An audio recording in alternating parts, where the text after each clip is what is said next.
और इस समय एक बड़ी खबर आ रही है। वो बड़ी खबर आपको बता दें, नीतीश कुमार ने जेडीयू के मंत्रिमंडल में शामिल होने की पुष्टि की है।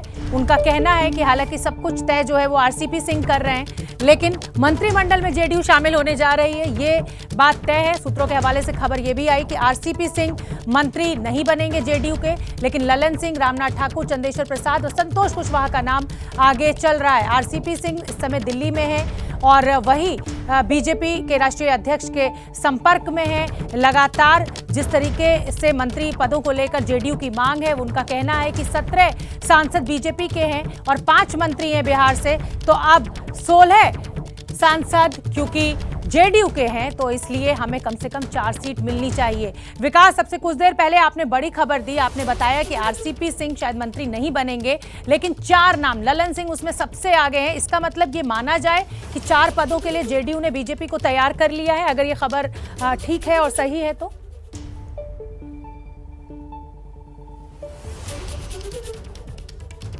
विकास भदौरिया तक मेरी आवाज शायद नहीं पहुंची कुछ तकनीकी वजह से। प्रकाश भी हमारे साथ लगातार बने हुए हैं पटना से। प्रकाश, मेरा वही सवाल आपसे भी है, क्योंकि जेडीयू ने दबाव की रणनीति अपनाई और शायद कहीं ना कहीं अगर 4 पद देने के लिए तैयार हो जाती है मोदी सरकार, तो वो दबाव की रणनीति काम आई। देखिए, जो भी हो, एक बात तो है कि नीतीश कुमार साफ कह रहे हैं कि जेडीयू इसमें शामिल होगी, पर जो सबसे बड़ा सवाल है कि अब कौन से चेहरे हो सकते हैं। तो नीतीश कुमार अपने क्षेत्र में या अपने काम में या अपनी राजनीति में 4M का सबसे ज़्यादा उन्होंने प्रयोग किया है। पहला है MBC यानी अति पिछड़ी जिसे कहते हैं, मोस्ट बैकवर्ड क्लास। दूसरा है महिला, तीसरा है महादलित और चौथा आपको मुसलमान है। मुसलमान तो एक भी जीत करके नहीं आए हैं, राइट, वो ऐसे ही खारिज कर दिया जाता है। रहा 3, तो महादलित में से किसी चेहरे पर वो दाव लगा सकते हैं, ये भी एक देखना होगा। दूसरा ये कि अति पिछड़ी जाति से चंदेश्वर चंद्रवंशी भी आते हैं और राज्यसभा से रामनाथ ठाकुर भी आते हैं, तो रामनाथ को लिया जाएगा या फिर चंद्रवंशी को लिया जाएगा, ये देखना होगा। और एक अगड़ी जाति से अगर किसी का नाम आएगा तो वो ललन सिंह का आएगा, क्योंकि कई बार वो सांसद भी रह चुके हैं, बिहार में मंत्री भी रह चुके हैं, नीतीश कुमार के भरोसेमंद भी हैं।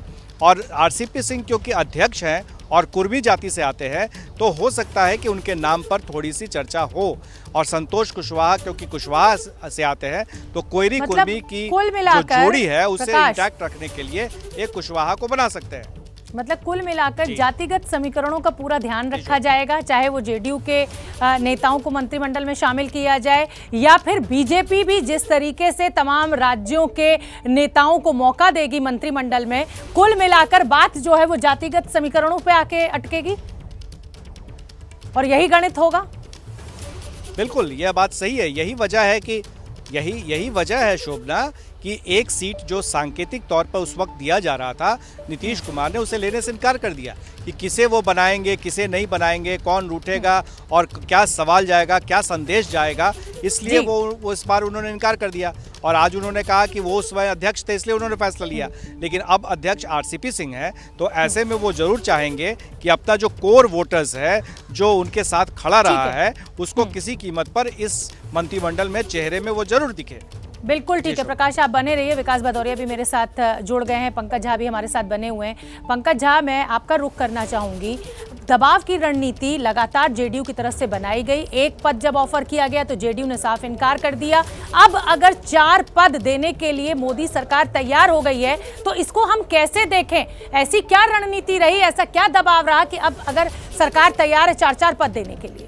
देखिए प्रकाश, जो कह रहे थे ना, एक बात बखूबी तौर पर जो लोग नीतीश कुमार को जानते हैं, प्रकाश बेहतर कह सकते हैं, वो ये है कि नीतीश कुमार जब बातचीत करते हैं, बार्गेन के मामले में उनका कोई जवाब नहीं है। पिछली बार भी याद करिए तो वो इन सब चीज़ों से, या तो सीटों के बंटवारे को लेकर हो या मंत्रिमंडल में कितनी सीटें मिलेंगी, वो इन सब चीज़ों से अपने को अलग कर लेते हैं, किसी दूसरे चेहरे को आगे कर देते हैं। कभी ललन सिंह होते हैं, कभी आरसीपी होती है, हालांकि आखिरी फैसला नीतीश कुमार का होता है। और जैसा कह रहे थे प्रकाश, वाकई में पिछली बार की बात करिए आप, कैसे प्रधानमंत्री की चाय पार्टी से अलग हो गई थी जेडीयू, क्योंकि संकट था जेडीयू के सामने कि इतने 16 सांसदों के बावजूद भी अगर एक को मंत्री बनाया जाता है तो मैसेज बहुत गलत जाएगा।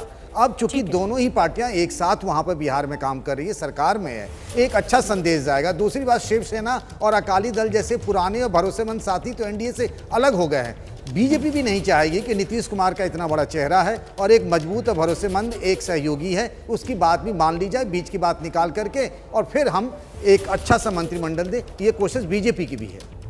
ठीक है, विकास भदौरिया अभी जुड़ गए हैं। विकास, मेरा सवाल आपसे भी यही है, आपसे शायद संपर्क टूट गया था कि अब अगर मंत्रिमंडल में 4 पद जेडीयू को मिलने जा रहे हैं तो कहीं ना कहीं एक अच्छा बार्गेन करने में सफल रही है जेडीयू, और बीजेपी अगर ये तैयार हो रही है 4 मंत्रिमंडल पद देने के लिए, तो इसको कैसे देखा जाए, इसके क्या मायने निकाले जाए?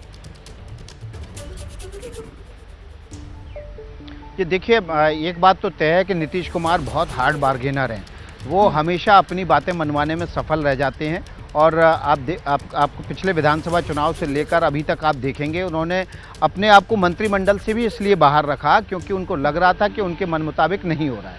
और अब इस बार अगर मंत्रिमंडल विस्तार हो रहा है तो वो एक बार फिर से अपनी बातों को मनवाने की पूरी कोशिश कर रहे हैं। हालांकि क्या होगा अंतिम फैसला, ये अभी देखिए भविष्य के गर्भ में है, लेकिन हमारे जो सूत्र बता रहे हैं कि अभी तक जेडीयू अपने बात से पीछे हटने को तैयार नहीं है। जेडीयू का साफ कहना, हम पहले भी बाहर बैठे थे, अब भी बाहर बैठ जाएंगे, हमें कोई आपत्ति नहीं है। लेकिन अगर आप 17 सांसद लेकर 5 मंत्री बनाते हैं तो एक गठबंधन के भागीदार होने के नाते गठबंधन धर्म आपको निभाना चाहिए और 16 सांसद वाली पार्टी को 4 मंत्री दे देना चाहिए। बिल्कुल ठीक है, और शायद यही दबाव बनाने में नीतीश कुमार कामयाब होते हुए नजर आ रहे हैं। लेकिन देखिए, जैसे कि चारों सहयोगी मेरे कह रहे हैं, अभी अटकलों का बाजार गर्म है। जब तक ये घोषणा नहीं हो जाएगी तब तक कुछ साफ नहीं हो पाएगा।